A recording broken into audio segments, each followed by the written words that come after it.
در ناحیه همدانی فعالیت 26 کارگاه خرد پخته‌تازه‌کنی قطع شده است.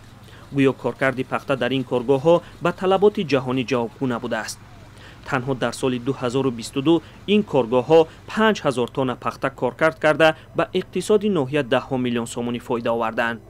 اما در نتیجه قطعی فعالیت آنها به بودجه ناحیه 79 میلیون سومانی کم وارد شده است.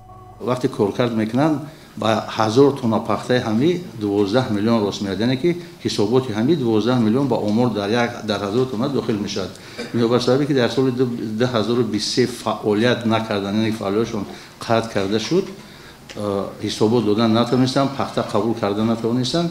برای همین یک بار در 6 ماه حسابات صنعتی ما 79 میلیون کم شد که همه را به تشویش آوردگی است.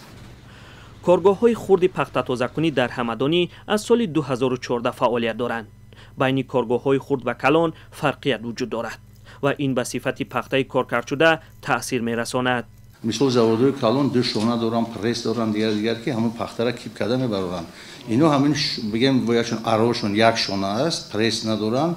وقتی که پخته را کار کرده اکی در تمام جمهوری فقط در ناحیه ما نه، پخته را و ترکیه دادن میرود از دیگر دولت ها تشکیلات همون صفت قطعی قبول نمیدارن. وقتی که تحلیل میکنن میبینن از حساب همین کارخانه است. اما برخی از صاحبان این کارگاه‌ها میگویند که کارگاه‌های آنها به صفت پخته آسیب نمی‌رسانند.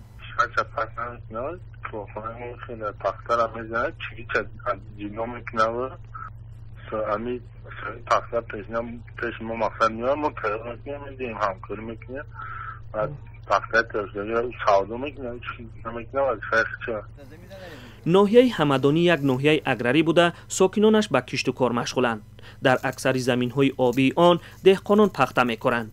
اما در این ناحیه یگان کارخانه بزرگ پخته‌تازه‌کنی وجود ندارد.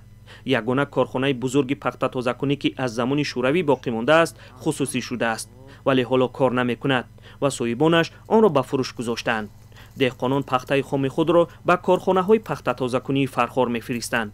رئیس ناحیه گفت که تاکنون یگان صاحبکار به ساختن کارخانه پخته میل نکرده است. حالا قیمت پخته کارکرد شده در بازار وابسته به نوع از 16 تا 18 سومانی ارزش دارد. از سر زمین پخته چیده دهقانان را از 6 سومانی و 50 تا 7 سومانی و 20 درم خریداری میکنند. نرخی که بسیار وقت دهقانان میگویند از آن بیشتر صاحبکاران فایده میبرند.